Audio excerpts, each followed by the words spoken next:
empowering the blind to be excellent, do more, and live with greater success. This show is for you and about you.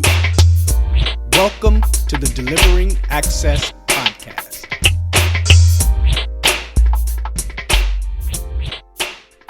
So welcome back to the next episode of the Delivering Access Podcast.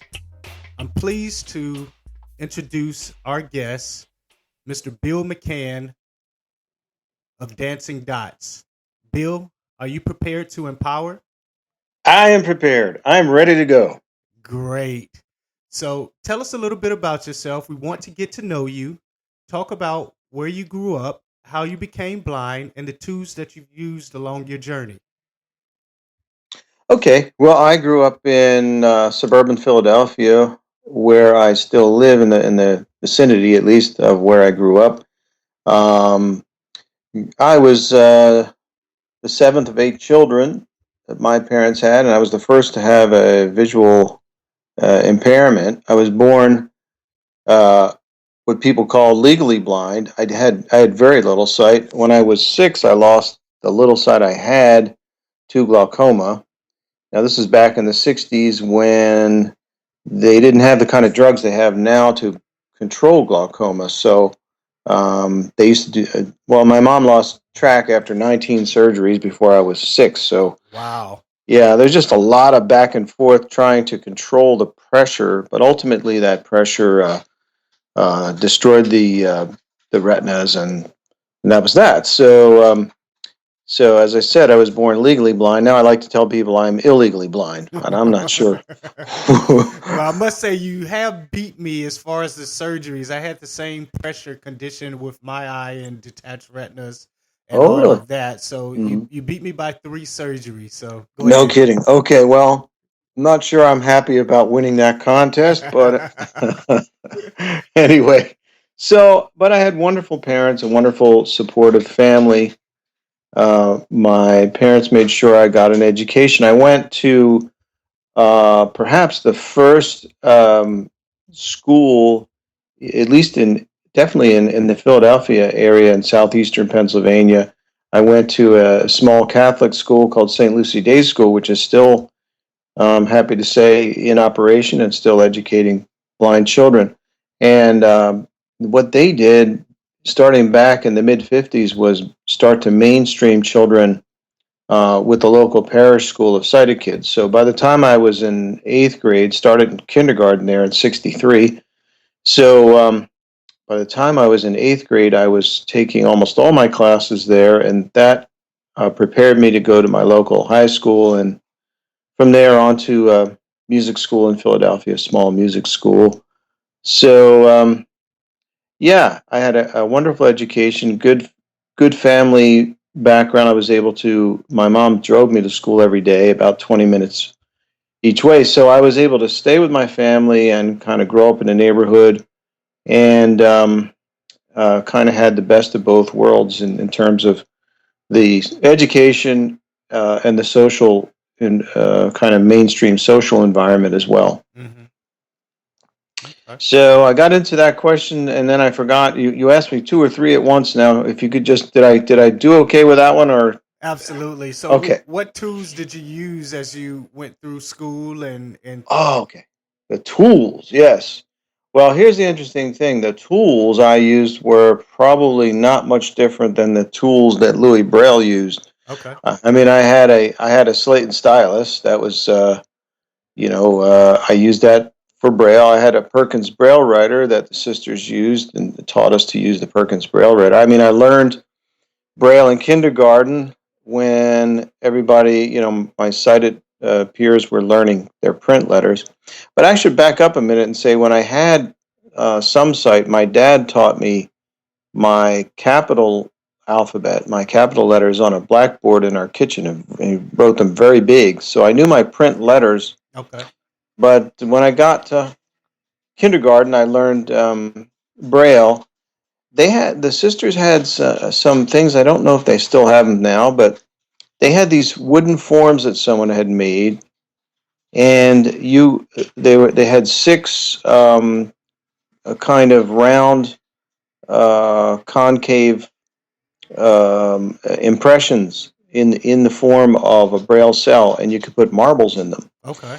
So we used to rearrange the marbles and make big Braille letters. But yeah, I learned Braille. So Braille was really probably my best tool in terms of technology. Now, as I got into high school, I think in 8th grade, I got my first cassette recorder.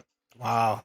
And yeah, so I'm dating myself here, guys. So I got my first cassette recorder in 8th grade, which was real fun. But probably the tool that wasn't directly involved with school, but my favorite one was when I was in summer after my 4th grade. For my birthday, I got a trumpet. So that kind of was my favorite kind of piece of technology, if you will. But as far as my education, yeah, the cassette machine, then I got an open reel machine in high school. And so that was really it between my slate and stylus and my tape recorders. And then when I got to college, I kept up with those things and I studied music. So, of course, the trumpet was a big part of that. But then I guess the next big piece of technology I got was the Opticon. Okay. Now, your listeners may or may not know what an Opticon is because unfortunately they're not made anymore, but it was the optical to tactile converter. Wow.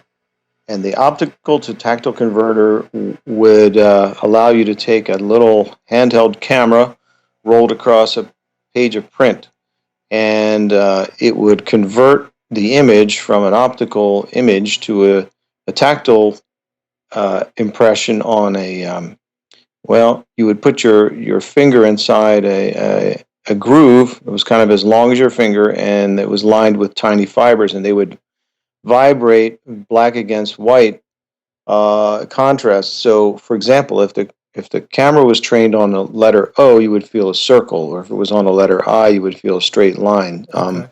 And that was the first time that I ever realized that what people were talking about when they referred to fonts. Right. Because I went back to the days when my dad drew the print letters on the blackboard. I kind of just said, well, that's the way they always look. I didn't realize at the time that they were capital letters and there was this whole set of small letters, and that some fonts were kind of very angular and straight the way my dad drew, and then there were some fonts that they're very ornate, and there were things like italic print, and it really opened up a whole world for me. By the way, you're right here in Dancing Dots, so you're going to hear the phone ring once in a while. Not a problem. You're going to hear Mary Pat pick it up.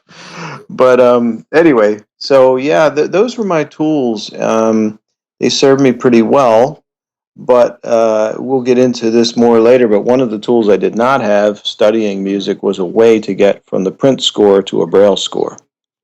Okay.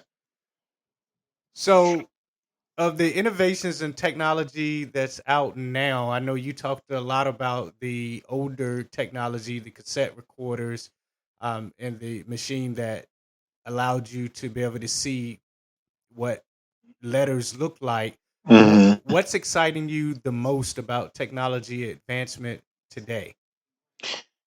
I think as far as the general assistive technology market, with respect to blind people, I think you got to say the iPhone and the iDevices have really been a game changer.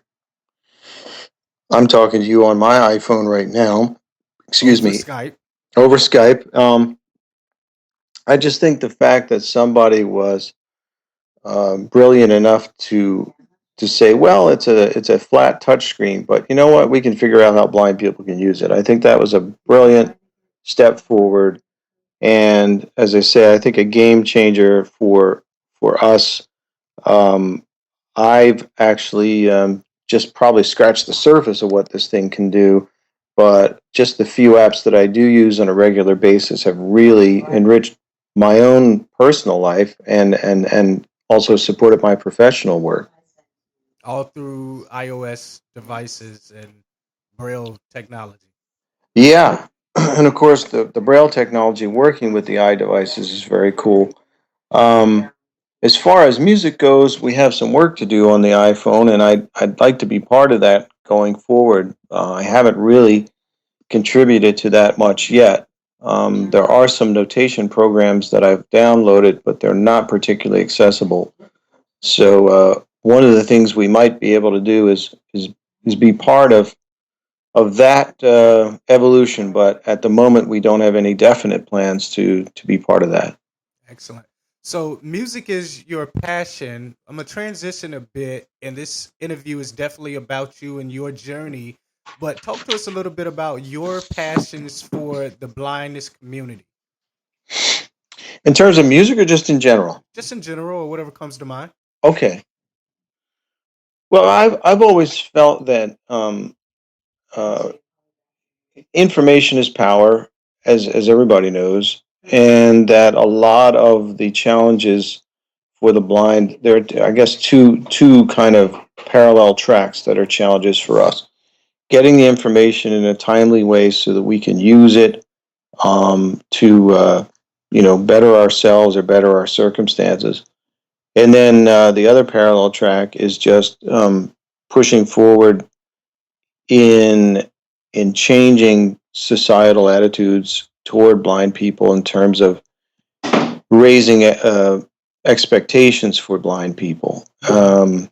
So what I would like to see is both of those things continue to improve, where we have an environment where we can get information, learn the skills, and use the tools that are out there more and more, but perhaps even more importantly, get to a point where people realize that given a good education and preparation, that blind people can integrate in society, quote unquote, work and study and participate in the community at large to the best of their ability. And then I think the third thing I would hope for the blind community is that people can actually, as these things become more available, it's starting today, not waiting for the things to improve, but Right. realizing that we actually have an amazing set of tools right now, and we actually live in a country where there is opportunity. So to be able to grab that and be a part of making it even better, that also, my unscientific survey has told me that unfortunately a lot of people have gotten very complacent, um, and have accepted some of the low expectations set for them by sighted people.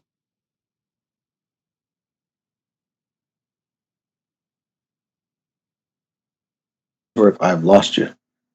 Okay. And you're Oh, back. there you are. Okay, sorry. I my my laptop just cut out, and I thought maybe the phone cut out. But no, I'm with you. So anyway, yeah, I really feel strongly about that. That uh, in a sense, some of us haven't really kept up with the times, and there are many reasons for that too. I'm not pointing fingers. I'm just I think I'm trying to state facts and assess the situation as it is. That there are some people who don't even realize some of the things that are out there today, like the iPhone, for example, Hmm. and some of them do realize it, but unfortunately, because so many of us are unemployed, they don't have the means to get there. So there's a lot of work to do, as you know. Absolutely. So, Bill, let's break that down to the ground level and talk about one thing that a blind person could do in the next 24 hours to help that change occur, both in their lives and maybe in someone else's lives, to stop those social stigmas and bring everything moving forward. Wow. Okay. Well, I think that is an excellent and a challenging question, and I'm just going to think out loud for a minute. But I think no matter where you are uh, in this country, most of us can get access to reading. I think the library system in this country for blind people is good. Mm-hmm. So one practical thing is that you could start to read or listen to digital books about technology and about well, for myself, I've been reading a lot of biographies of people who have been uh, people who have changed things. Mostly people who have invented things. You know, people like Thomas Edison, for example. Reading about their lives, and then maybe more on a practical level. If you're not employed, maybe find somewhere where you can at least volunteer your time or part of your time so that you can go in and help somebody, whether they're blind or not, but do something to help somebody because most of the time you'll find that helping somebody helps you in some way. And it may or may not even lead to some employment for yourself, but at least it gets you off the couch and gets you out of your world because, and I include myself in this statement, sometimes all of us get to a point where we start, we get into the poor me kind of attitude. Mm-hmm. And when you get to those times in your life, it's really probably the lowest points in your life. And if you can break that cycle and realize that, okay, yeah, I have challenges and there are some things I want to improve in my life, but there are also other people who may actually have greater challenges and I can help them. And when you start to help people, it triggers something within yourself that allows you to help yourself. I always say whenever I do speeches that the more people you help get what they want, the more you'll have what you want. And I think what you're saying resonates with a lot of individuals, especially entrepreneurs, people who, go out, kill it, and bring it home. That whole mentality of just stretching to see exactly what is available to you and getting off the couch, getting off the comfort level that you're used to, and just going out there and helping uh, to do something is just a great way to improve and empower yourself. hmm Yeah, I agree. It goes well. If you send it out, it comes back, right? Oh yeah, If you give, you're going to receive, and you don't. I'm not. I'm paraphrasing this, but there was a quote from Dr. Martin Luther King. It was something like, "You don't have to be able to see the whole staircase; just be able to see that first step." absolutely, absolutely. Change your mind, and everything around you will change. hmm Yep. Yeah, I definitely believe that. So let's talk about change for a little bit, and you specifically. What are a couple of the things that you're doing to invoke change in the blindness community? Well, uh, my little area, my niche in this world, really um, brings together two things that have interested me for a long time: music, of course, and technology. And the two things coming together with an emphasis on building independence, building literacy, building inclusion, and that's where uh, Dancing Dots comes in. The company I founded in 1992 uh, was really started as so many things, as so many inventions and innovations began or do begin because somebody has a need. Mm-hmm. And usually the inventor himself has a need, realizes that, hey, I could make something that could help me. And while it's helping me, it's going to help a lot of other people. So my way into this was to realize that, okay, I studied music up through getting my Bachelor of Music from uh, a small conservatory in Philadelphia, now called the University of the Arts.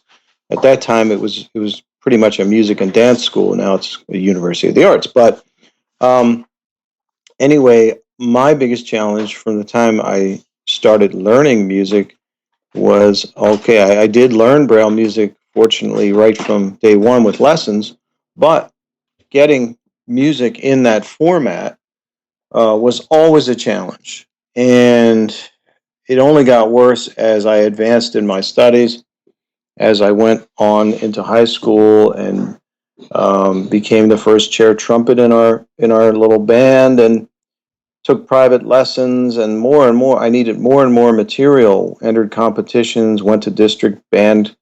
Uh, uh, what would you say? District band um,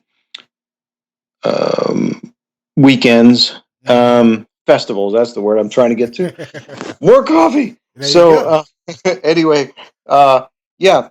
Then I went to college, and you not only had your own instrumental music to learn. We went back and studied composers going all the way back to the pre-Renaissance through Baroque and classical Romantic periods, 20th century music. And my classmates who were sighted were looking at scores. I mean, it was out of the question for me to even get a score, say, of a Brahms symphony. I was lucky if the volunteers who transcribed my music could keep up with my music for the jazz band and for the wind ensemble that I was in, plus my solo stuff for my private lessons. So Mm-hmm. I realized a couple things, and again, we're taking you back to a time probably before your time or a lot of listeners' times where, you know, in the late 70s, early 80s, a couple very exciting things were happening. The Apple IIe was introduced in the late 70s, Mm-hmm. and I met a very smart guy who's still in the Braille business, David Holliday, who went on to start Raised Dot Computing and make the Megadots Braille translator. I met David back in '79. He was giving a presentation at the Library for the Blind in Philadelphia, and he was telling us about some software he had made for the Apple IIe that could take a text file and turn it into the equivalent Braille text and emboss it. And then a little later, I found out about some people who had made some software that would let you play a melody on a keyboard and turn it into a print score and actually print it out in standard staff notation and give it to a sighted guy to play. And when I thought about those two things, I thought, wow, so if we can do both of those things, then you'd have to think that we could turn digital information into the equivalent Braille score. And that's really where the way I came into this whole thing. And all during the 80s, while I was working as a systems analyst for an oil company here in Philadelphia and leading a band and teaching and playing music and trying to figure out how I could make this music thing work full time, I kept thinking about this idea. And I talked to David and other people about it, and everybody agreed it was a great idea, but nobody did it. And nobody made it a priority. And so by the early 90s, as I was getting continually more and more discontent with the 9 to 5 job, I thought, I think I'm going to have to try to do this because nobody's doing it. And meanwhile, my company is trying to get smaller and smaller, and they want people to volunteer to leave. So if I raise my hand and say, you know what, I think it's time that I try this, they were going to give me a good bit of money, maybe pay me for 7 months or something, keep my medical benefits up, and give me some money to get some training. Okay. So I thought about it, discussed it with my wife. We had been married 5 years at that point. We prayed about it. We discussed it. We talked. We thought. We tossed and turned. And finally, I just said, "Well, I think I'm young enough to know old enough to know what I want to do, and young enough to actually do it." So I raised my hand, I left the job, and started the company. And then I started to realize why maybe other guys hadn't done this, because there were two things. It was not trivial, and it's a very small market. Yep. I mean, it's a very niche. It's a niche within a niche within a very teeny market. So, but we persisted, and by 97, we released software that we probably should have released in 94 or 95. But my business partner, Albert Milani, who really brought GOODFEEL to the product stage from my little prototype, he and I were always sitting around saying, yeah, it's good, but it doesn't do X, Y, or Z. Right. But our first version was released in 97 of a product that became known as GOODFEEL. I was thinking about calling it Feel Good Braille Music Translator, but I thought that was a little obvious, so we went to GOODFEEL. But we released it, and it became very popular with people who needed to make Braille scores. But that is just, as I said, a pretty small market, and we discovered that there are a lot of people who want to make. What they want to do is make recordings. They want to make records with their computers, and so we found this software called, at the time, it was called Cakewalk Pro Audio, and we made some scripts for that, and then we connected with a brilliant developer, David Pinto, in California, who made a product that we ultimately marketed as CakeTalking for Sonar. Okay. And connected with a lot more people in the community who didn't read music or weren't interested in music reading or notation per se, but really wanted to get their musical ideas in a recorded format. Yeah. And Bill, I wish when I was playing the saxophone full time and going through the 4 to 6 hours of daily practicing, Mm-hmm. that I had your technology at my fingertips, so to speak, because I remember jazz band and orchestra and first chair marching bands, pep rallies, and here's the scores of music that we're gonna learn, Mm. and being able to have that in braille, especially when I got good enough to fluently play grade 6 music. It was hard to squint, and I had to do it basically from sound and memory, Okay. but I mastered it. But it just lets me know now, with the proliferations of what you've done, that I could actually get back into it and read my own music. So that's a great story. So talk to us a little bit more about Dancing Dots, how it, kind of all came together, what you're Mm-hmm. doing right now, and, just more about Dancing Dots itself. Okay. Yeah, I'm happy to do that. One thing I'll mention to you is that, yeah, we do have GOODFEEL now. Has evolved a great deal from that first version we released for DOS in 1997 to where we have now what we call accessible or talking Braille score, where of course Braille music is the foundation, but we've augmented it with speech and musical cues and integrated it with a music notation program called Lime, so that you can at the same time see the print on the screen, if you can see it, which I can't. But Okay. yeah, a sighted guy looking over my shoulder can see the print score in the format that he knows how to read. Hmm. I can see the Braille score on my Braille display, and we can both hear the speech describing each note and playing each note or chord. So we've a lot of the unfortunately, a lot of people in this quote unquote sighted world have said, "Oh, well, it talks. We don't need any Braille." But we have uh, hopefully, we believe, kept the best of both worlds. We keep the Braille, but we add in the 21st century technology to augment that information. So if you like, you can read the Braille score.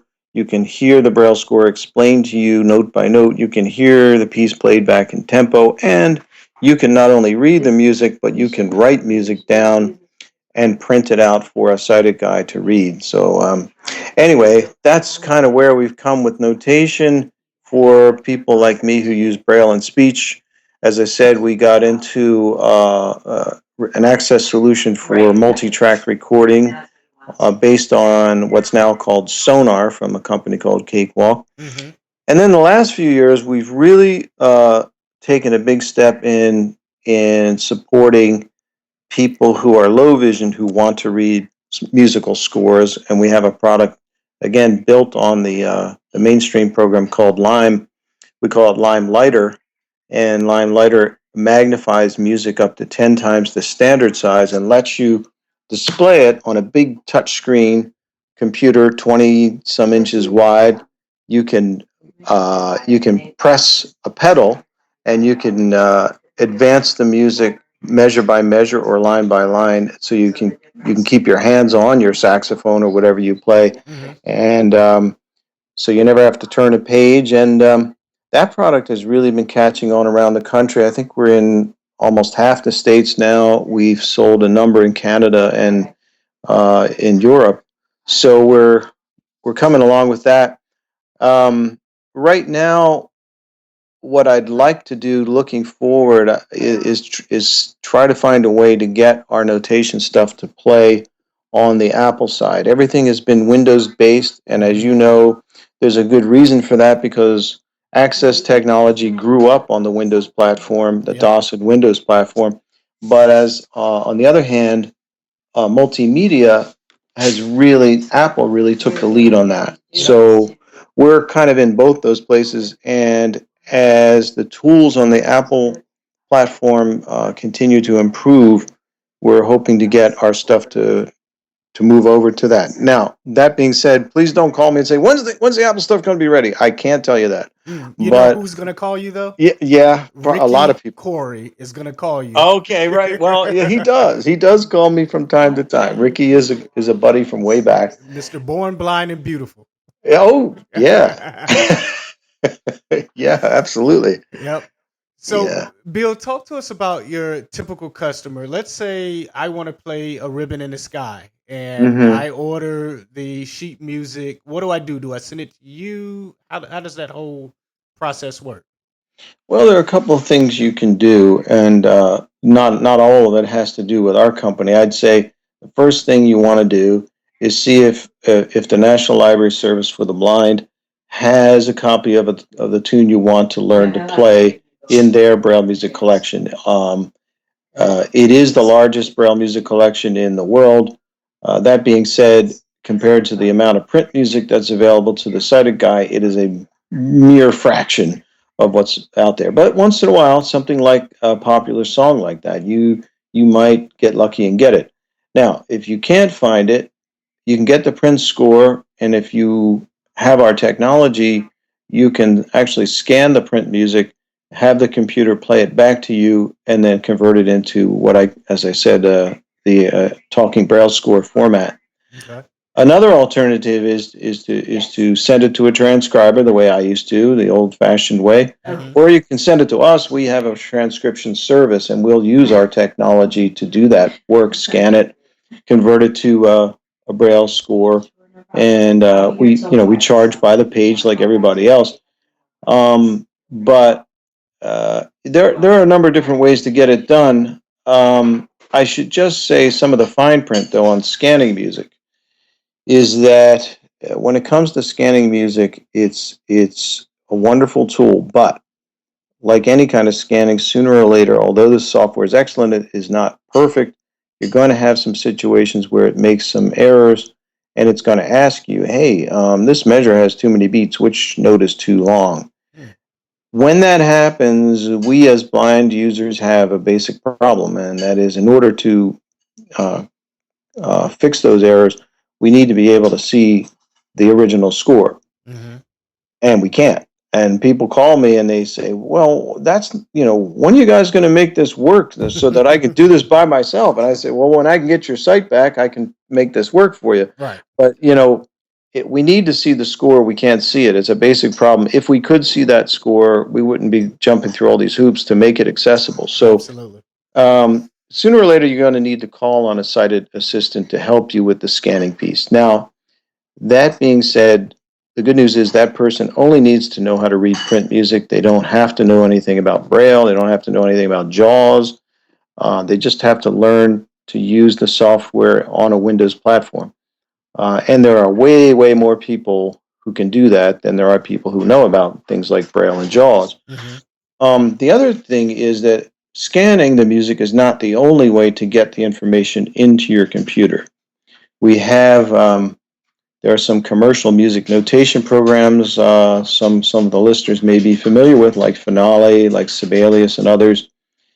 And those programs now can export in a format called Music XML, and our software can import Music XML. So that's another way in that doesn't even involve scanning.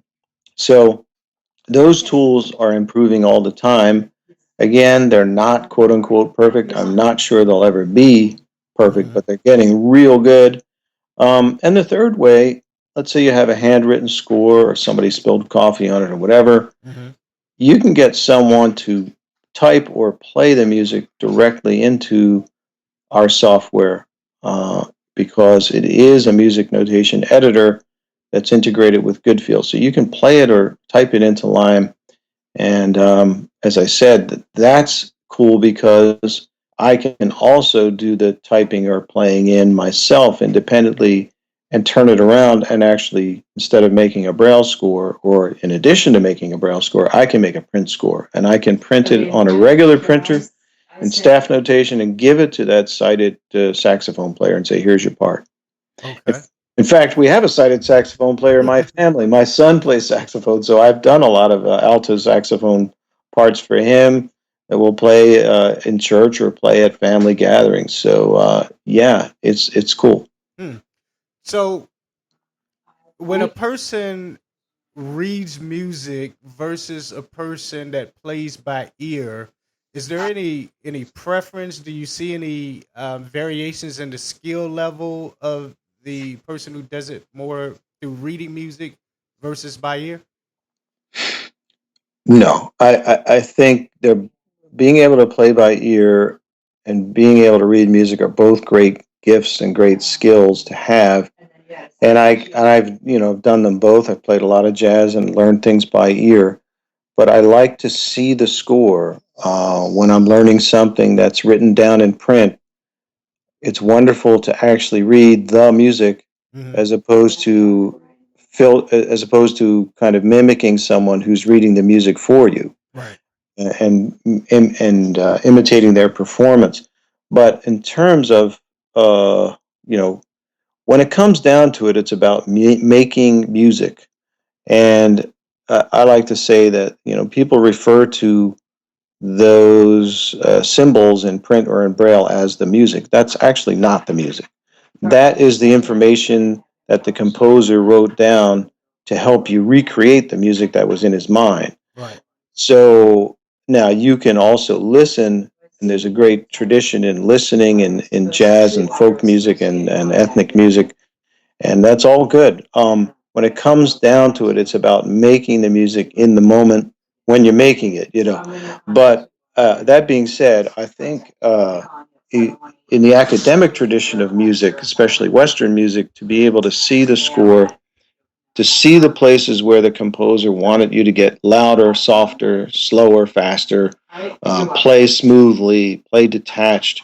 All of those little bits of information that he put down there to try to help you to recreate what he was trying, what he had in his mind. I think that's a wonderful thing to be able to do. But in terms of I, a lot of sighted guys never learned to play very well and have done real well. I remember joking around with Stevie Wonder's manager years ago when I met him, Hmm. and I had brought a braille score of his song "My Cherie Amour" that we had just created with our software Hmm. that I got to give to him. But he shared with me, that he never really learned braille music, and I said, you've done okay. Right. Don't worry about it. Just a it's all, little bit. it's all good. Don't worry. But a lot of pop and jazz musicians, especially in the older school, they never learned to read, or if they could read, it was just getting by. And because in that tradition, it wasn't necessarily a big priority to have that skill. But one of my favorite quotes from Louis Armstrong, who's one of he was my jazz trumpet idol. He said, somebody asked him if he could read music once, and he said, "Yeah, but not so much that it hurts my playing none." You know, so it is about ultimately making the music, but getting back to the blindness kind of part of this, or blind or low vision people, it's also about having the information so that you can make the music and make it the way you want to make it, be part of a group that's making it. And that comes, that's where the inclusion part comes in. That's where the literacy part comes in. Mm-hmm. That's where the independence comes in. And again, getting back to our earlier point in our conversation, when you have the tools and when you have the opportunity, then it actually comes back to you. Okay, now what are you going to do? Mm-hmm. You got the information. You have the skills. Do you want to get up off the couch and do it, or do you want to sit here and complain about it? So Mm-hmm. it does start to point back to us as individuals. At some level, okay, things can always be better, but things are way better now than they were when Louis Braille came along, and he was a little kid at the School for the Blind in Paris in the 1820s. So he could have said, you know what, I'm blind and nobody has any way for me to read really well. They had these big books with big letters, and then when I learned to play the organ, somebody gave me this little teeny tiny raised lines of staffs with these tiny notes. I can't read that stuff. No, he said, well, okay, this isn't working. Let's find another way. And he he connected with the people who brought him the information about this night writing system from the military, and he made it work for blind people and published his system at the ripe old age of 20. Wow. Yeah, and just to kind of underscore that point about we actually are ultimately the people who have to do something. A short little story is, there was this dog on a chain, and he would just bark and wolf, and let me off this chain, and I'm gonna bite everybody around. Right. I'm this big bold dog, and finally he gets loose from the chain, and you know what he does? He goes and ties himself back up. And a lot of times, folks will say, if VR would just get me the equipment that I need, and if VR would just, get me this job, you'll see what I can do. Mm-hmm. And ultimately, it never happens because they're waiting on someone else to, make change in their lives. So, that's definitely a good point and something that should be looked at, in every aspect of things that we want to accomplish, simply because it all boils down to us. You can have the tools, you can have the opportunity, but until you use and take advantage of those tools and opportunity, nothing moves the needle except for you. I think you're right about that, and I agree. All that being said, I also obviously think that there's a place for things like rehab. There's a place for um, improvements. Oh But yeah. yeah, we can't sit here and wait for that ideal moment. Right. It's not going to happen in this life. It's not an ideal life. Yep. Yep. So talk to us about the pricing of your equipment, your software, your transcription services. Okay. Well, first of all, uh, check out dancingdots.com. Dancing Dots all written together, a period com, and you can see whatever the current pricing is. Um, as you can imagine, because we serve a niche, our prices are what some people might say big ticket items. Mm-hmm. Although I think when you think about the price of, say, a screen reader versus our stuff, it's still a pretty good bargain. But um, anyway, probably to get into using our recording solution, you're going to spend anywhere from $800 to $1,000. To get our suite of notation software, there's some different options. That price range is going to go from, say, $800 to $1,600. Um, and then our low vision solution price range is going to go from $2,000 to $4,000. So you know, hello there. So, in that sense, I'd say I think we're a pretty good deal. Of course, I would say that because I'm selling stuff. Right. But when you think about what say a Braille note costs $6,000 some, or a Braille embosser is going to cost you 2 to 4 thousand, I think we're pretty competitively priced. Let's say. Excellent. Excellent. So, what people use your software? Any famous people? I know you talked about Stevie Wonder. And by the way, if you run across him again, tell him I need a copy of A Ribbon in the Sky. But who else uses your stuff?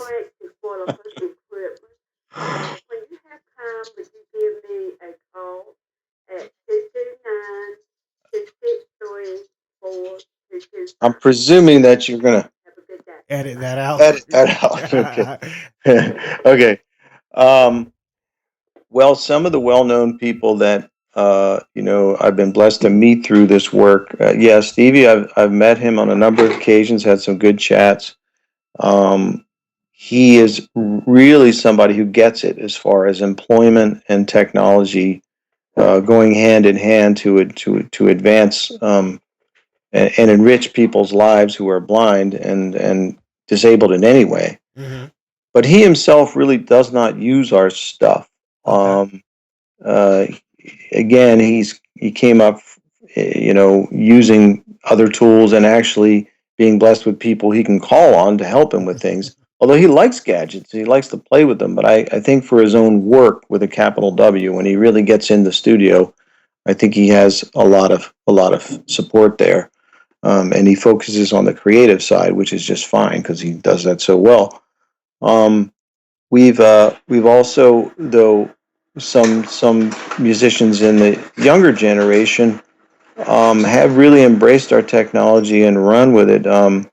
One guy, if you're into jazz, you may have heard of Marcus Roberts, who's a wonderful pianist, and he came up with Wynton Marsalis, and then started his own trio years ago, and has been recording with some major labels. Um, you know, he's the only guy I know personally who played with the Berlin Philharmonic, the Philadelphia Orchestra, Tokyo Symphony, because he not only plays amazing jazz, but he specializes in playing Gershwin with orchestras. And his twist on it is he'll bring his bass player and drummer. And, if you ever heard Rhapsody in Blue, there are sections where the piano has a cadenza, solo, which Gershwin wrote out. Well, what Marcus will do, will take off on those and improvise the cadenzas, and then certain sections he'll have arranged so that the drummer and bass player come in. It's really fun to hear. Hmm. But he's used our recording software a lot. He's used our notation software.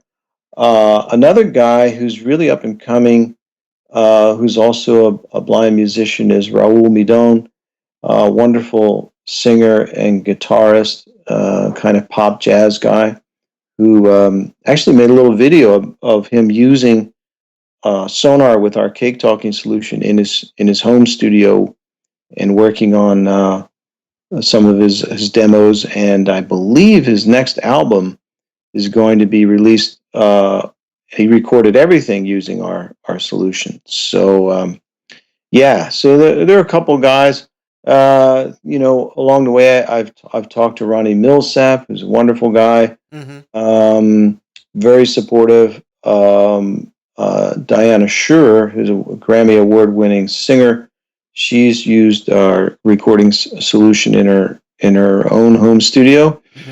And I think one of the most fun things,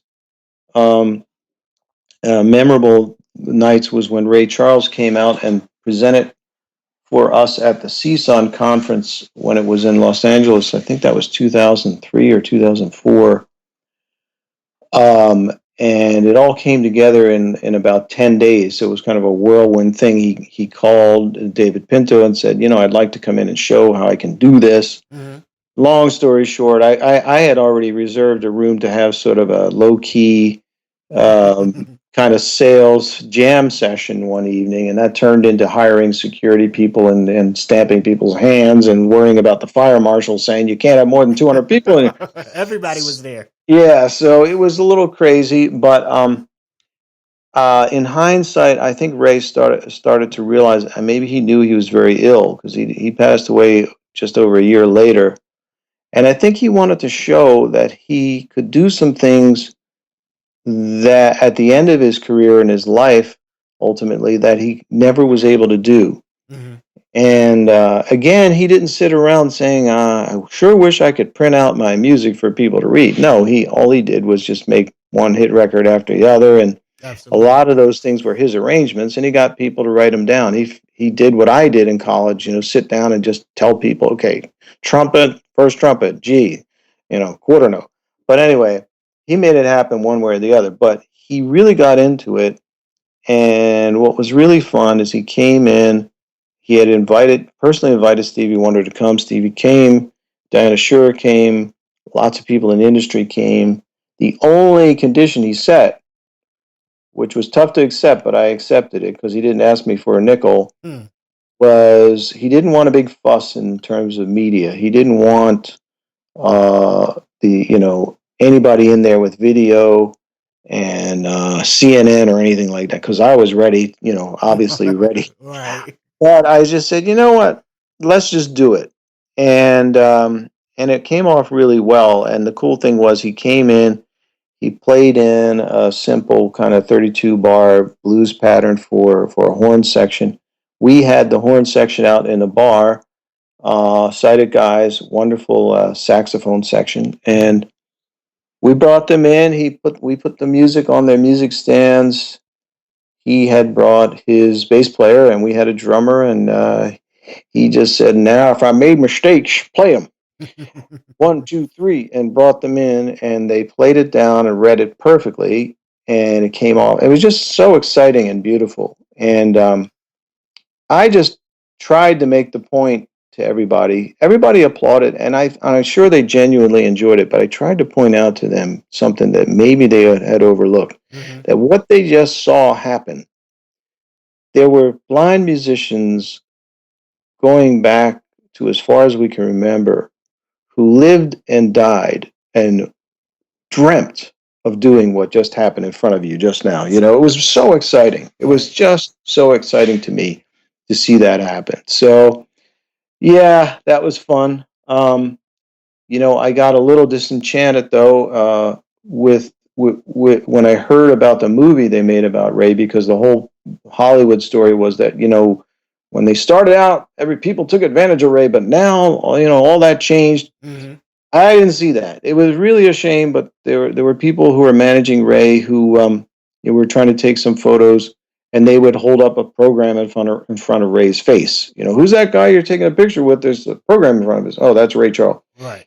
These people were just. It was kind of like, this guy has done everything he can do. He's rich. He's made you rich, I hope. Why are you, there's history being made here, but they just couldn't see it. And it was really, really kind of disenchanting for me, as I said, because I thought I had heard things had changed, but things maybe hadn't changed as much as Hollywood wanted us to think. Right. It was really annoying. But anyway, but the big news and the happy memory is that it happened. I was there. Stevie was there. Diana was there. A lot of people in the industry were there who remember that night, and it was magic.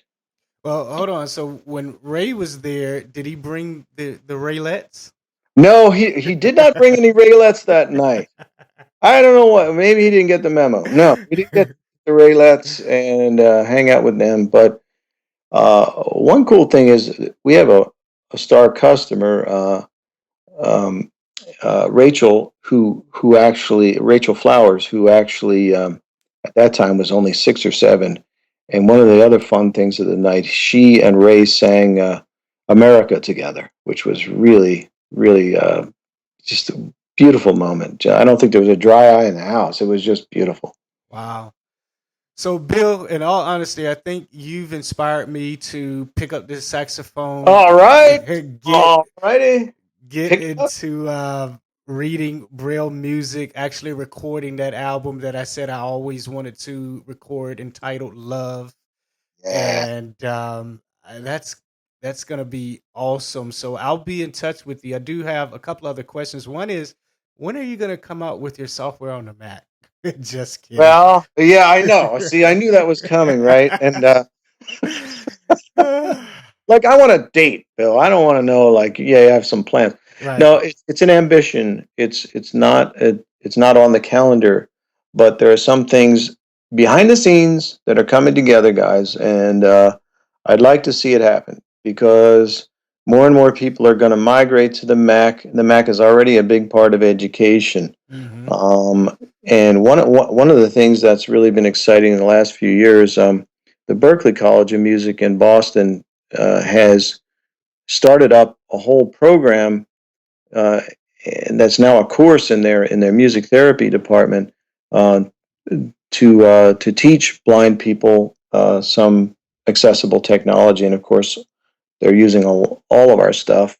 And some books we publish on Braille music by Richard Taish, courses on learning Braille music. They're using our recording stuff, our notation stuff, and I'm really delighted about that. Great.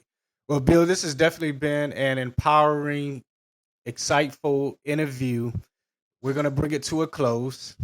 So tell the listeners how they can find you. Give us one parting piece of advice, and then we'll say goodbye. Okay. Well, if you want to contact me, I do get the emails to info at dancingdots.com. You can go to dancingdots.com, and there's a form on there that you can send to us, and one of us will respond. You can give us a call at 610-783-6692. And actually just got into Twitter as your colleague and I will be talking later on with Twitter. We're called Dancing Dots Tech, TECH, Dancing Dots Tech on Twitter if you're into Twitter things. We do have a YouTube page now. It's called Dancing Dots Access, and we do have a Facebook page that is sorely neglected, but I'm trying to get up with the times with Facebook, and I think we're called Dancing Dots Access on Facebook too. But now, as far as advice, well, this is your Uncle Bill telling you that if you want to do it, you can. But as some wise person once said, a goal is only a dream until you write it down. Absolutely. Yeah. It's funny. I paused there because, so many entrepreneurs take that approach of, writing goals down and having results that you can measure and all of those things. And it's definitely something that I do all the time. I write it down. I make it measurable. So many people say, well, I want to lose weight. Well, that's not a goal. I want to lose 30 pounds by December. That's a goal. And write it down and, break it down into weeks or months. So that's some great parting piece of advice. You've definitely have put together an awesome interview. I'd like to give thanks to Aaron Linkson, our podcast producer and sound engineer, Bill McCann, our guest. And if you guys like the interview, give us a 5-star rating in iTunes. So we'll go to say bye for now, and you guys have a great one. In my traditional closing, if you think you can, or if you think you can't, you are right. Think pennies, get pennies. Think dollars, get dollars. See you on the other side. This has been a Yucca Music Group production. Website 81x.com/Yucca/X. The Yucca Music Group can be reached at 678-608-8969. All rights reserved.